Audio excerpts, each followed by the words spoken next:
सबसे पहली हत्या जो मैंने देखी वो मुझसे कुछ फुट की दूरी पर हुई थी जब मैं दूध लेने गया था। मैंने सिर्फ 10 फुट की दूरी से देखा उसे। उन्होंने उसे 7 बार गोली मारी थी।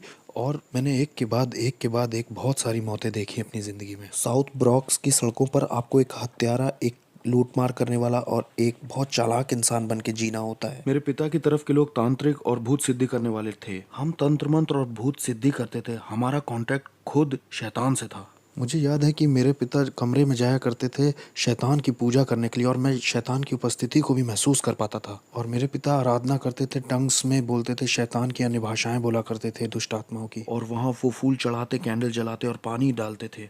शाम को 7 बजे से लेकर सुबह 5 बजे तक मैं एक डिमोनिक चर्च में जाता था, जहाँ तंत्र मंत्र भी सिखाया जाता था। मुझे ट्रेन किया जा रहा था। मैं ट्रेंड हो रहा था तांत्रिक बनने के लिए। मुझे भूत सिद्धि करने वाली जादूगरनी औरतें जो 30 साल से, 40 साल से, 50 साल से अपने धर्म में लगी हुई थी, ये सिखा रही थी कि कैसे बात करनी है प्रिंसिपैलिटीज से, शैतान से, ज़मीन वाली दुष्ट आत्माओं से। आप शैतान से डायरेक्ट बात नहीं कर सकते, आपको पहले अधिकार कमाना होगा। जो सबसे पहली बार भयानक हत्या हुई थी, जो मैंने बताया, वो यहाँ इस घर में हुई थी। हस्बैंड ने 52 बार पत्नी को चाकू मारा था और उसके सर को काट के अलग कर दिया था। हम उसकी बेटी के साथ खेला करते थे, इसलिए जब हम उसे छोड़ने आए यहाँ पर, तो वो यहाँ खड़ी थी और उसको पता चला कि उसकी माँ इस तरह से टुकड़ों में काटी गई। इसी घर में हुआ था ये। एक बार मैं अपने स्कूल में अपने दोस्तों के साथ खेल रहा था, तो वहाँ एक पास्टर आए, एक बैंड भी उनके साथ आया था और वो गाना गाने लग गए, लोग इकट्ठा हो गए और वहाँ बड़ा अद्भुत माहौल बन गया। पूरे स्कूल में एक खुशी की लहर दौड़ गई और मैं एक टूटे हुए परिवार से आया था। वहाँ पास्टर स्टेज पे खड़े होकर बाइबल की कुछ बात बता रहे थे, बाइबल की कहानियाँ बता रहे थे, परमेश्वर कैसे सबसे प्यार करता है, और वो यही सब बता रहे थे। पहली बार मैं थोड़ा सा जुड़ा कि वाह, शायद परमेश्वर मुझसे प्यार करता है। हो सकता है परमेश्वर को मेरी या मेरे परिवार की ज़रूरत है। शायद परमेश्वर मुझे और मेरे परिवार को छूना चाहता है, हमारी परिस्थिति बदलना चाहता है। मुझे भी थोड़ा प्यार मिल सकता है, मुझे भी मिल सकता है।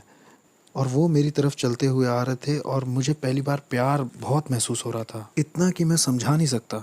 और ये पास्टर स्टेज से उतर के लोगों के लिए प्रार्थना कर रहा था, उन्हें छू रहा था, और मुझे लगा कि अब मेरी बारी है, अब ये पास्टर मुझे छुएगा और अब यीशु मुझे कबूल करेंगे और मुझे जताएंगे कि प्यार होता क्या है।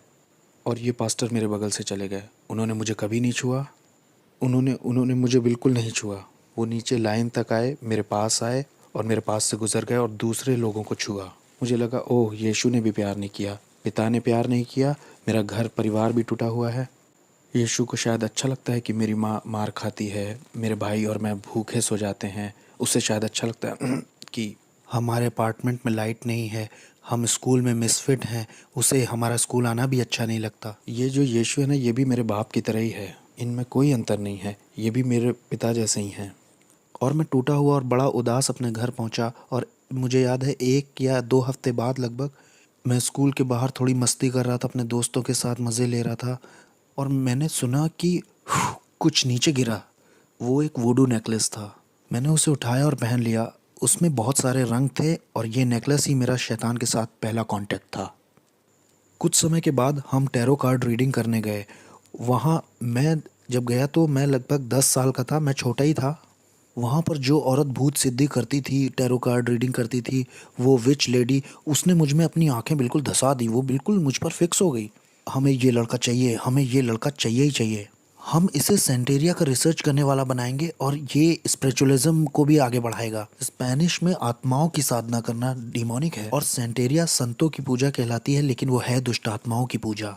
और अगर ये तुमने हमें नहीं दिया तो ये 30 दिन में अपनी आंखें खो देगा।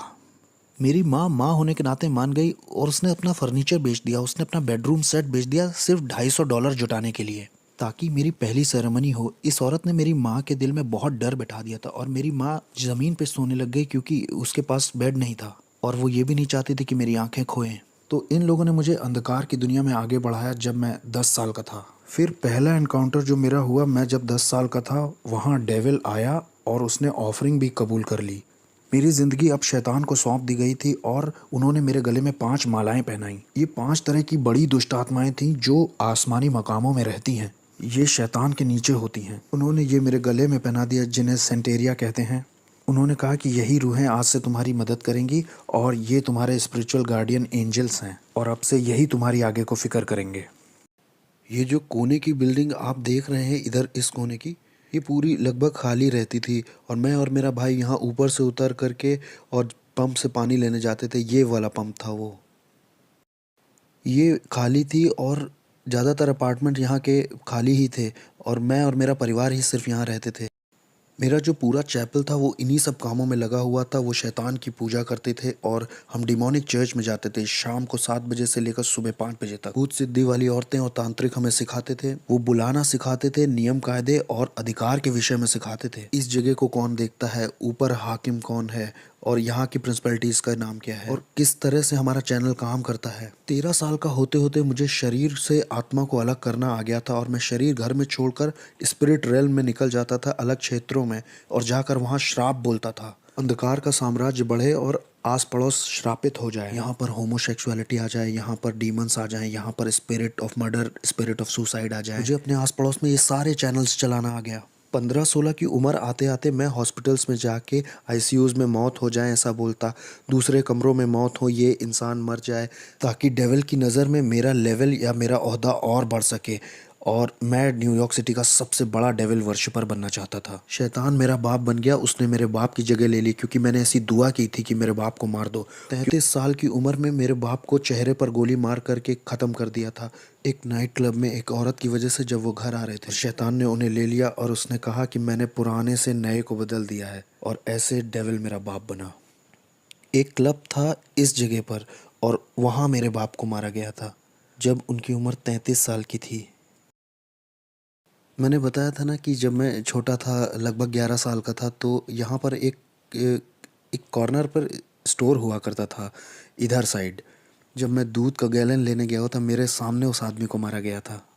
शैतान का पुजारी होने से मेरा ओहदा अब बढ़ चुका था और इतना बढ़ गया था कि मैं प्रिंसिपैलिटीज़ को और दुष्टात्मा को इधर से उधर भेज सकता था और मैं जैसे आपके साथ यहाँ बैठा हूँ ऐसे मैं शैतान के साथ बैठा करता था और वो ह्यूमन फॉर्म में आ जाता था। उसकी उपस्थिति आती थी और मैं सारी रात उससे बात करता था और वो मुझको असाइनमेंट्स देता था। मैं अच्छे क्लब्स में और लॉन्ज में जा कर के चेक करता था कि किसको मैं अंधकार के साम्राज्य में ला सकता हूँ। मैं उनको उनका भविष्य बता देता था, उनकी ज़िंदगी के बारे में उन्होंने क्या क्या किया है और उनके साथ क्या होने वाला है ये सब बता देता था। उन्हें बिल्कुल ये अंदाज़ा नहीं था कि मैं कौन हूँ, मैं बस दुष्टात्माओं की शक्तियों से भरा था।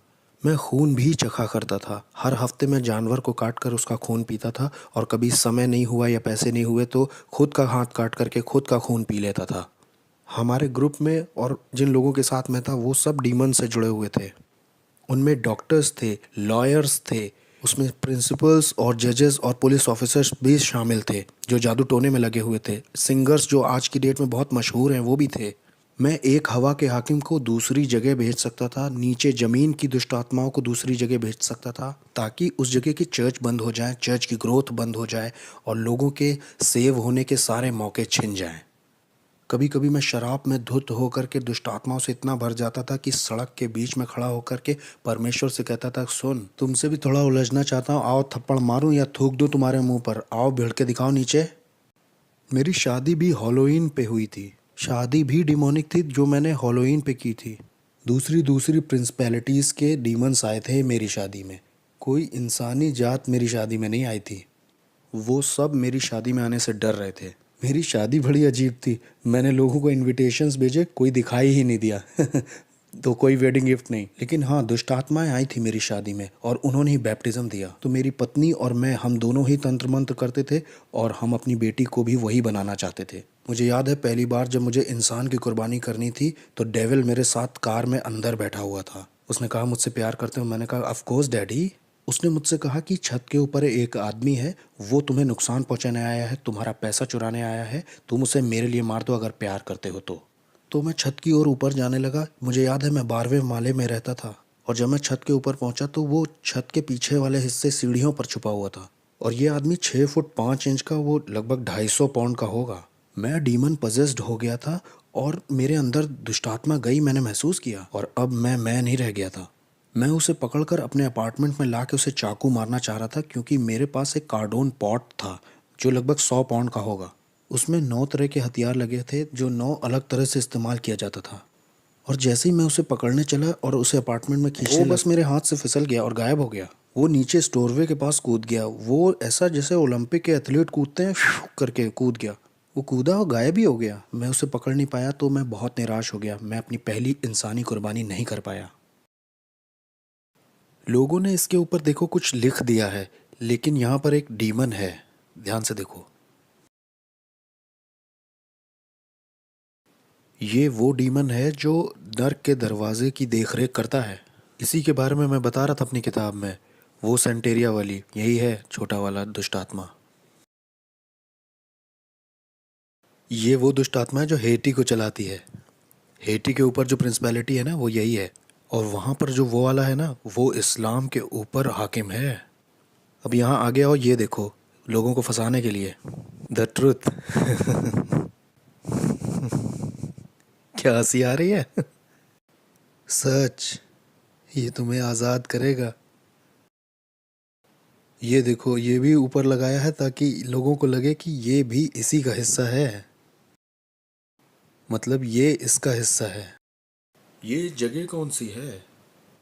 इस जगह को बोटानिका कहते हैं। ब्रॉन्क्स में जो लोग रहते हैं वो अगर जादू टोना तंत्र मंत्र करना चाहते हैं तो यहीं से सामान खरीद के ले जाते हैं, दूसरों को परेशान करने के लिए या मारने के लिए। आओ, हम अंदर चल सकते हैं। अगर मैंने कह दिया आप 30 दिन में मरने वाले हो तो 30 दिन में तुम मर जाओगे, तैयारी कर लो। मुझे बिल्कुल परवाह नहीं कि आप कहाँ काम करते हो, आप किसे जानते हो। आई डोंट केयर कि आप अपने आप को क्या बुलाते हो। आप कहो आप कैथलिक हो, आप क्रिश्चियन हो, आप एक बिलीवर हो। मैं आपको मार सकता था जब तक आपका यीशु से जीवित संबंध ना हो। मेरी बिल्डिंग के नीचे एक औरत रहती थी। वो एक दिन ऊपर आके बोली कि मेरा पति मुझसे धोखा कर रहा है। वो जिस औरत के साथ धोखा कर रहा है उसे मार दो तुम जादू टोना करके, मैं कितना पैसा दूँ। मैंने कहा मैं पहले शैतान अपने पिता से पूछूंगा और फिर तुम्हें बताऊंगा, तुम 2 दिन बाद आना। फिर वो औरत आई और शैतान ने मुझे बताया कि एक कॉफिन बॉक्स, 21 ब्लैक कैंडल्स और उस औरत की एक मूर्ति बना करके उस कॉफिन में डाल देना, जादू टोना करने के लिए और उस औरत को मारने के लिए। 21 दिन में उसकी मौत हो जाएगी। 21 दिन में हम उसका फ्यूनरल देखेंगे। तो वो औरत आई, मैंने उससे कहा मैं $10,000 तुमसे लूँगा उस औरत को मारने के लिए। उसने कहा ठीक है। मैंने कहा अरे तुम्हारी मेरी जान पहचान है, मैं तुम्हारे घर भी आता था। तुम एक काम करो, 7,000 देना, 30% ऑफ दे रहा हूँ तुम्हें। मैं मार दूंगा उसे, 30% ऑफ है तुमको, $7,000 दे देना बस। जब वो औरत मेरे घर से जा रही थी तो बुड़ के बोली वैसे वो औरत क्रिश्चियन है। उसने कहा वो मसीही है। मैंने कहा अब मैं उसे फ्री में मारूंगा। मैंने कहा मैं उसको अब फ्री में मारूंगा, मुझे इन क्रिश्चियंस को एक सबक सिखाना है। मैं उसे अब फ्री में ही मारूंगा। मैंने कहा मुझे तुम्हारा पैसा नहीं चाहिए, मैं फ्री में मारूंगा। तो मैंने उस पर तंत्र मंत्र किया, वूडू किया, लेकिन 21 दिन होने पर भी वो मरी नहीं। एक एक महीना हो गया वो मरी नहीं। और मुझे लगा अरे ये हो क्या रहा है, ये मेरी इज्जत का सवाल था। मैंने शैतान को बुलाया, मैंने दुष्ट आत्माओं को बुलाया, मैंने बढ़ा दी अपनी जादू टोना तंत्र मंत्र। मैंने उस पर दुगना जादू टोना शुरू कर दिया ताकि वो एक रात में ही मर जाए, लेकिन कुछ नहीं हुआ, कुछ नहीं हो रहा, कुछ नहीं हो रहा। और एक दिन ऐसा हुआ कि शैतान ही आ गया। मैंने महसूस किया उसकी उपस्थिति आई और शैतान ने मुझसे कहा कि हमें ये प्लान छोड़ना होगा जिस औरत को तुम मारना चाहते हो। मैंने कहा प्लान क्यों छोड़ना होगा, मेरी इज्जत दांव पे लगी है। मैं एक भूत साधक हूँ, मैं तांत्रिक हूँ। अगर मैंने उसे नहीं मारा तो लोगों को लगेगा कि मेरे अंदर ताकत नहीं है। उसने कहा तुम समझ नहीं रहे हो, जिस परमेश्वर की वो सेवा करती है वो उसे अकेला नहीं छोड़ता है, उसे छुओ मत। मैंने कहा कौन है ये ईश्वर? उसने कहा वो जिसकी सेवा करती है। मैं बहुत गुस्से में था। मैंने कहा नहीं, 1 हफ्ता और लेते हैं, चलो मारते हैं। उसने कहा नहीं, जिसकी वो सेवा करती है वो उसे अकेला नहीं छोड़ता है। जिस तरह का जादू टोना मैंने उसके ऊपर किया था ना, उसे 21 दिन से कम में मर जाना चाहिए था। और भाई कैसे हो? ये ईजबेल है, इनके धर्म की ये ईजबेल है। देखो ये कैसे काम करता है।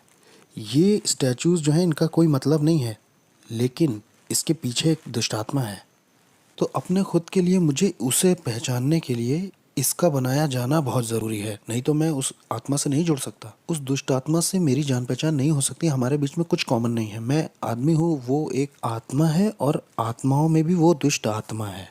मैं उससे जुड़ ही नहीं पाऊंगा। उससे जुड़ने के लिए मुझे इसको बीच में लाना ही होगा। ये इंसानों की तरह दिखते हैं, लेकिन इस आदमी के पीछे भी एक कहानी है।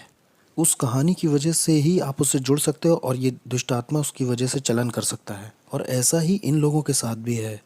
बाद में इनके नाम रखे जाते हैं और इनके भी जन्मदिन होते हैं, इनके भी अपने दिन होते हैं। किस तरह से इंसान फंस के पकड़ा जाता है इस दुष्ट आत्मिक संसार में और तंत्र मंत्र में, जानते हैं? ये वो जाल हैं जिनसे दुष्ट आत्माएं ऑपरेट करती हैं, अपना चलन करती हैं। इन्हीं मूर्तियों की वजह से इंसान अपने सारे शैतानी काम और शैतानी मजहब चला पाता है। यहाँ ऐसी कोई चीज़ नहीं है जिसे पवित्र कहा जा सके, बस एक ही है, वो हम हैं। इस जगह पे होता क्या है? वहाँ पीछे तंत्र मंत्र होता है, वूडू होता है, वहाँ कुछ मंत्र बोले जाते हैं और उससे मूर्तियाँ पवित्र की जाती हैं। ये सारी दुष्ट आत्माएं चाहती हैं कि आप एक नई मूर्ति खरीदें ताकि आप दुष्ट आत्मा को घर ले जा सकें। ये देखो, खास प्रार्थनाएं, ये आपको विश्वास दिलाना चाहते हैं कि आप परमेश्वर से प्रार्थना कर रहे हो। मैं भी यही किताब इस्तेमाल करता था, खास प्रार्थनाएं। इनका मकसद ही है कि आपको लगे कि आप ईश्वर से प्रार्थना कर रहे हैं, लेकिन इनमें कोई भी ईश्वर, इसमें बाइबल का कुछ नहीं है, ना बाइबल की कोई बात है, ना क्रूस की कोई बात है। मैं न्यूयॉर्क अमेरिका में तीसरे नंबर का वो इंसान था जिसके पास एक ऐसी किताब थी जिसमें चिन्ह बने थे सारी दुष्ट आत्माओं के और सारे हाकिमों के, और कैसे लोग ये तंत्र मंत्र सीख सकते हैं। और कोई इस तरह की किताब को नहीं रख सकता, या किसी के पास ऐसी किताब नहीं हो सकती जब तक डेविल उस पर खुद साइन ना कर दे। और मैं तीसरा वो इंसान था जिसके पास ये किताब थी, और मैं इस किताब के निशानों का इस्तेमाल करके जादू टोना करता था ताकि लोगों का दिमाग ख़राब हो जाए और वो बीमार पड़ जाए। जाने कैसे तंत्र मंत्र से मैं उन्हें बीमार करके लेप्रोसी, किसी को कैंसर दे देता था। मैंने लोगों के ऊपर ऐसा जादू टोना किया कि उनके साथ गर्भपात हो, उनके जीवन में अबॉर्शन आ जाए, लोग हॉस्पिटल जाएं, सर्जरी ही करवा, बिना सर्जरी के हॉस्पिटल में रहें। जादू टोने से मैंने लोगों को पागल भी किया है। मैंने जादू टोना करके लोगों के ऊपर दुष्ट आत्माएं भेजी, बाइपोला की, सिजोफ्रेनिया की, और भयानक बीमारी और सुसाइड की स्पिरिट। मैं रात भर बैठकर शैतान से घंटों बात किया करता था। जब क्रिश्चियंस यहाँ चर्च भी 1 घंटे के लिए नहीं जाते, बहुत से क्रिश्चियंस 1 घंटे दुआ भी नहीं करते। आत्मिक संसार ज़्यादा रियल है इस संसार से जो दिखता है, और हमने इसे महसूस किया था कि जो कुछ यीशु में ढका हुआ नहीं है उसे बहुत आसानी से टारगेट बना सकते हैं गिराने के लिए। जैसे नास्तिक लोगों को आराम से मार सकते हैं हम, यहोवा विटनेस वाले लोग आसानी से मारे जा सकते हैं, मोर्मोन्स भी आसानी से मारे जा सकते हैं, और ऐसे लोग भी जो कहते हैं शैतान होता ही नहीं है, वो भी बहुत आसानी से मारे जा सकते हैं, क्योंकि वो आत्मिक सहायता कभी मांगेंगे ही नहीं। मुझे याद है कि एक बार हमारे पड़ोस में निकी क्रूस का ग्रुप आया हुआ था, वो उसको ट्रूस बुलाते थे। वो चलते चलते वर्शिप करते हैं, फिर वचन का प्रचार करते हैं, फिर कहीं और निकल जाते हैं और वही करते हैं। और मैं इनके पीछे कुछ इस तरह से लगा कि इन्हें पीछे कर दूं, इन्हें कुचल दूं।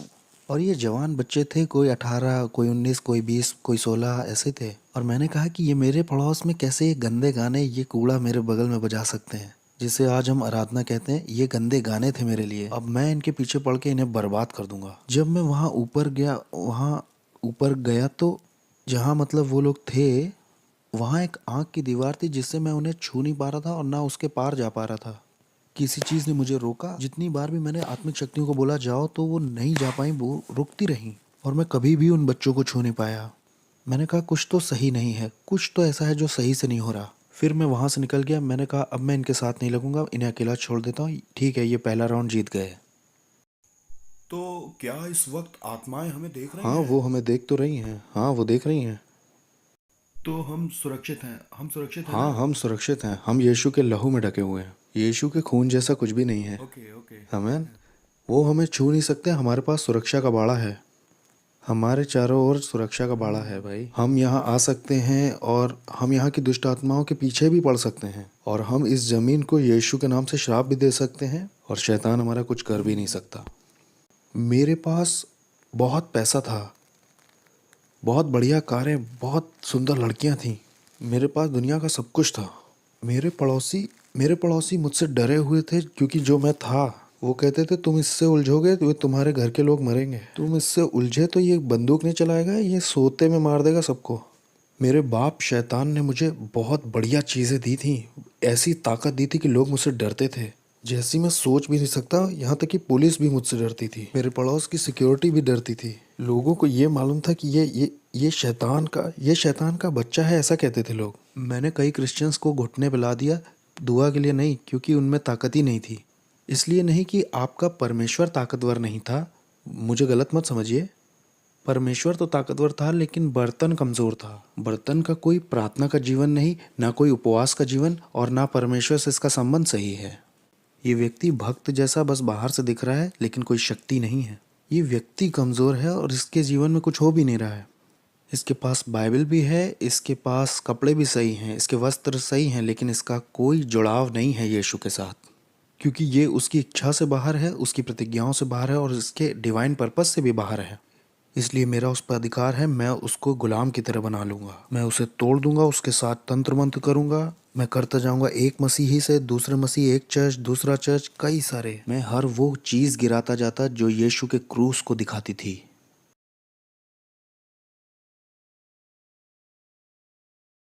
बहुत ही दुष्ट आत्माओं से भरी हुई जगह है। तो इस जगह का बहुत असर होगा ना आस पड़ोस पर। हाँ, और क्या। ये जो पूरा एरिया है ना, ये इसी की वजह से लॉक्ड है। ये शैतान का गढ़ है, हम शैतान के गढ़ में गए थे।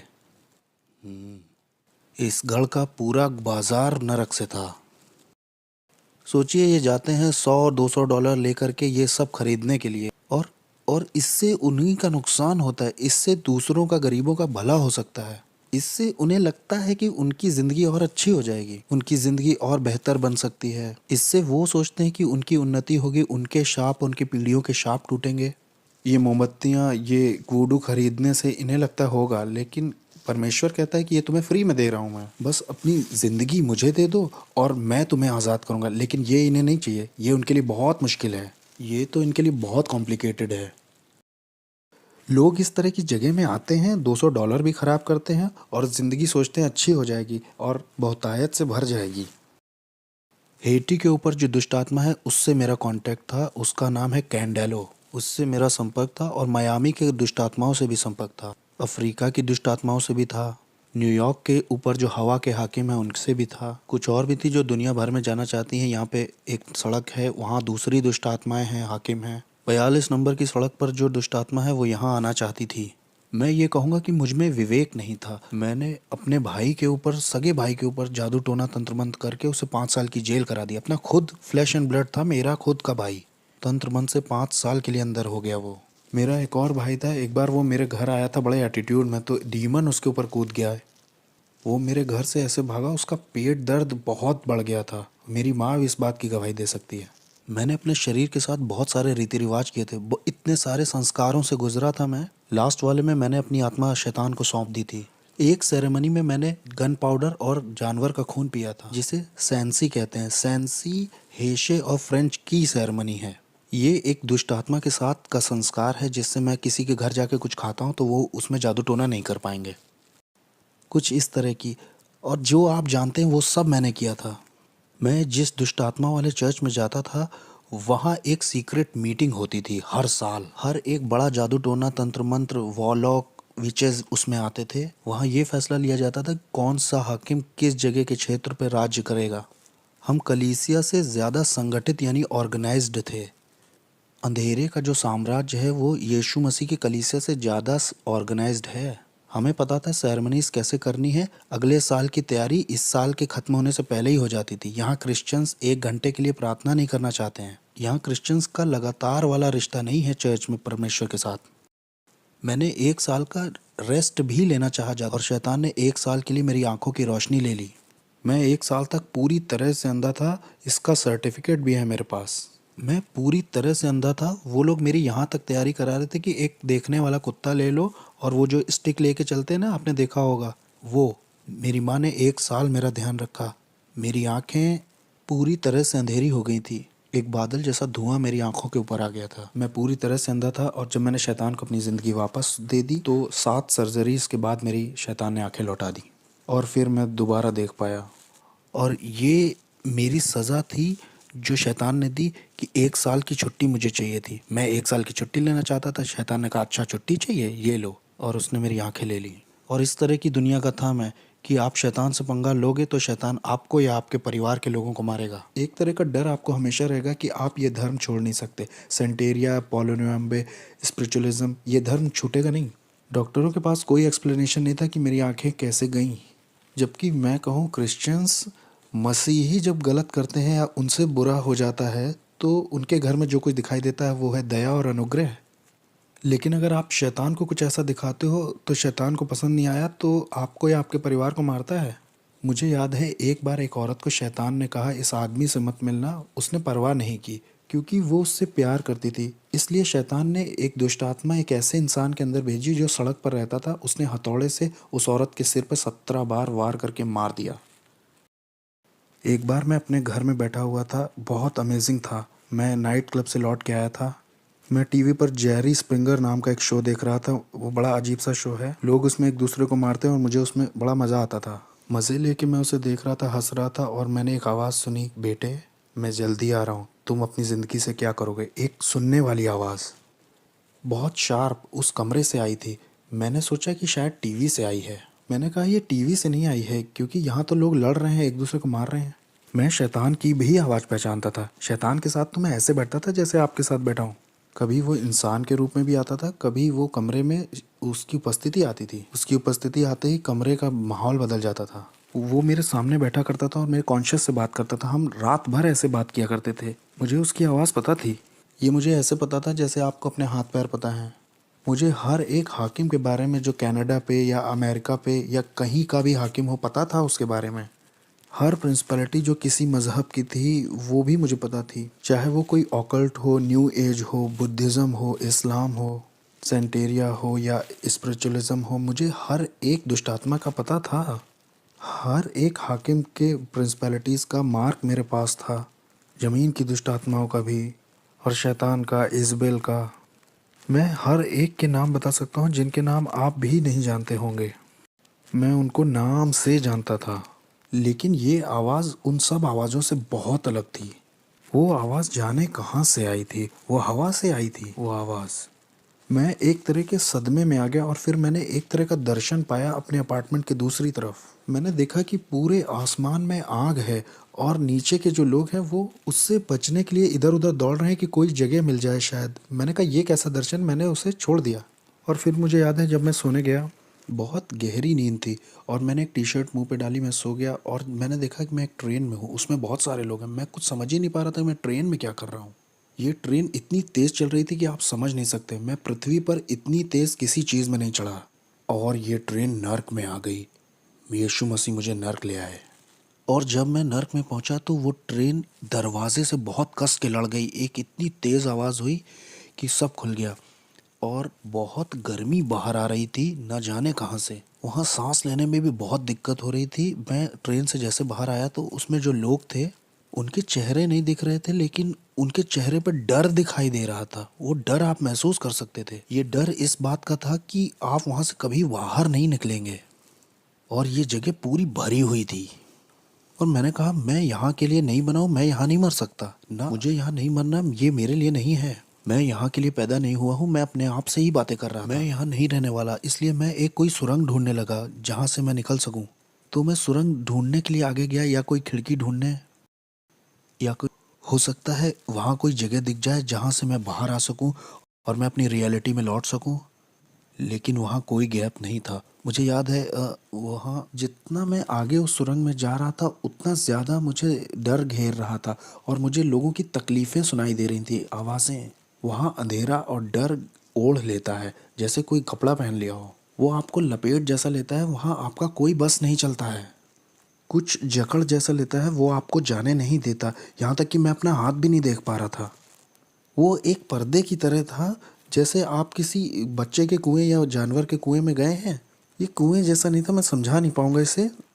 और और इसमें से बहुत गर्मी और बदबू बाहर रही थी, ऐसा जैसे न्यूयॉर्क सिटी के गटर खुल गए हों। वहाँ वो बहुत अजीब सा, बहुत अजीब। और जब मैं आगे गया तो वहाँ मुझे याद है आगे शैतान मिला। उसने कहा मैं तुम्हारा बाप था। वो डिमोनिक टंग्स में बोल रहा था कि मैं तुम्हारा बाप था, मैंने तुम्हें सब कुछ दिया जो चाहिए था, मैंने तुम्हारी केयर की, मैंने तुम्हें आशीष दी, मैंने तुम्हें प्रोटेक्शन दी, मैंने तुम्हारे लिए लोगों को मारा है, तुम्हारे लिए सब कुछ किया, तुम्हें पावर दी, तुम्हें तुम्हारा नाम बनाया इस साम्राज्य में। जो तुम्हारे विरोध में उठे उन्हें मार दिया, क्योंकि मैं तुम्हारा इस्तेमाल करने वाला था अपने राज्य को लाने के लिए पृथ्वी पर। और तुम मुझे छोड़ना चाहते हो, मुझसे धोखा करना चाहते हो। और ये सब डिमोनिक टंग्स में हो रही थी और मैं भी उससे दुष्टात्माओं की अन्य भाषा में बराबर बोल रहा था। मैंने कहा नहीं, मैं छोड़ूंगा नहीं, मैं बस कंफ्यूज हूँ, मुझे समझ नहीं आ रहा हो क्या रहा है। उसने कहा नहीं, मुझे मालूम है तुम क्या करोगे, तुम मेरे धर्म को एक्सपोज करोगे कि मैं कौन हूँ और मेरे आत्मिक संसार में कैसे काम करता हूँ। मैंने तुम्हें वो चीज़ें बताई हैं जो किसी को नहीं बताई। क्योंकि मैं तुम पे भरोसा करता था कि तुम मेरे राज्य को आगे बढ़ाओगे, क्योंकि मैं और तुम्हारा इस्तेमाल करना चाहता था बड़े पैमाने पर। और कंफ्यूज होके उसने मेरी मेरी गर्दन पकड़नी चाहिए, और जैसे ही मुझे मारने के लिए उसने गर्दन पकड़नी चाहिए, एक क्रॉस मेरे हाथ में यीशु मसीह का आया। और न जाने 3-4 क्रॉस कैसे नर्क में आ गए जब मैंने ब्लू शॉर्ट्स और टी शर्ट पहन रखी थी। और जैसे ही मैंने वो क्रूस उसके ऊपर छुआया, वो ऐसे पिघल गया जैसे वो कोई बच्चा हो। वो एक बच्चे की तरह ज़मीन पर गिर पड़ा और उसमें कोई ताकत नहीं थी। और फिर मैंने उस मौके का फ़ायदा उठा करके भागना शुरू किया उस तरफ जिधर दरवाज़ा लग रहा था मुझे, या शायद वहाँ कोई मुझे दरवाज़ा दिखाई दे जाए। जो मेरी उम्मीद थी, वहाँ वहाँ आशा जो थी वो ऐसी थी जैसे वहाँ किसी तरह की कोई आशा ही ना हो। वहाँ कभी ऐसा नहीं लगता कि आप बाहर आ पाएंगे। बस बस यही आपका द एंड है। जिस डर ने उस वक्त मुझे पकड़ रखा था, वो डर मैं समझा नहीं पाऊंगा, ऐसा डर मुझे कभी नहीं लगा। मैंने उस तरह की निराशा कभी महसूस ही नहीं की थी। ये बिल्कुल स्वर्ग का ऑपोजिट था। वो खुशी और आनंद का ऑपोजिट था, शांति का ऑपोजिट था, जीवन और उजियाले का ऑपोजिट था। ये जगह तो अंधकार और तड़प की जगह थी। अगर अगर मैं यहाँ रहता हूँ तो मेरे परिवार मुझे कभी नहीं ढूंढ पाएगा कि मैं यहाँ हूँ। मेरी पत्नी, मेरी बेटी मुझे कैसे ढूंढ पाएंगे, कैसे देख पाएंगे अब। जब मैं उस सुरंग के और गहरे में जा रहा था, ये सोचते हुए कि वहाँ शायद कोई दरवाज़ा हो या किसी तरह की कोई दरार वहाँ हो, वहाँ शैतान फिर से दिखाई दिया और उसने कहा कि मैं तुम्हें मार दूंगा अब। समर्पण के समय में मैंने तुम्हारे शरीर पर कुछ दुष्ट आत्माओं की भाषा में निशान बनवाए थे जो मेरे कॉन्ट्रैक्ट हैं, इससे मैं तुम्हें मार दूंगा। उसने कहा, अरे बेवकूफ़, ये मेरे निशान है, ये इस बात के निशान है कि मैं तुम्हारा मालिक हूँ, मैं तुम्हारा मालिक हूँ, कोई और तुम्हारा मालिक नहीं है, मैं हूँ। या तो तुम मेरे लिए जियोगे या तो मरोगे। और फिर जैसे ही उसने अपने हाथ बढ़ाए मुझे दोबारा पकड़ने के लिए, मैंने तो सोचा मेरी कहानी ख़त्म। अब वो मुझे दूसरी बार पकड़ने आया है। क्रूस यीशु मसीह का बीच में आ गया, नर्क में।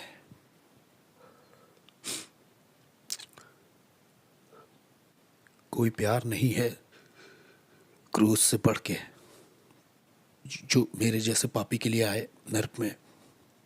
दाऊद कहता है कि अगर मैं अपना बिछौना अधोलोक में भी बिछाऊं तो उसे पता है। अनुग्रह और सच्चाई नर्क में दिखाई दी। अनुग्रह और सच्चाई को मेरे बारे में पता था।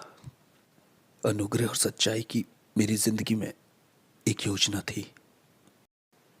मेरे गलत, शैतानी, घमंडी और खुदगर्ज और स्वार्थीपन का जब अंत हो गया नर्क में, जब मेरा समय भी पूरा हो गया था, तब यीशु मसीह दिखाई देते हैं मेरे जैसे मिसफिट के लिए और कहते हैं, तुम्हारे लिए मेरे पास योजना है, मैं तुमसे प्यार करता हूँ जितना तुम सोच नहीं सकते।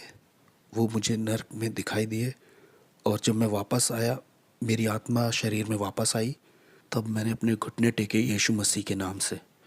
मेरे पास $1,00,000 का सामान था तंत्र मंत्र का, मैंने फेंक दिया। मैंने तंत्र मंत्र सब फेंक दिया। मैंने अंधेरे के साम्राज्य से जुड़ी हर एक चीज़ फेंक दी। हेटी के लोग और क्यूबा के लोग और मियामी, न्यूयॉर्क के लोगों ने सोचा कि इसे मार दे क्योंकि ये बहुत जानता है, क्योंकि इसे बहुत कुछ पता है, इसलिए इसे मारना चाहिए। हमें इसे मारना ही होगा क्योंकि ये बहुत कुछ जानता है। ये अब हम में से एक नहीं रहा, इससे मारना तो ज़रूर है। वो आए मुझे मारने के लिए, उन्होंने अपनी तरफ से कोई कसर नहीं छोड़ी।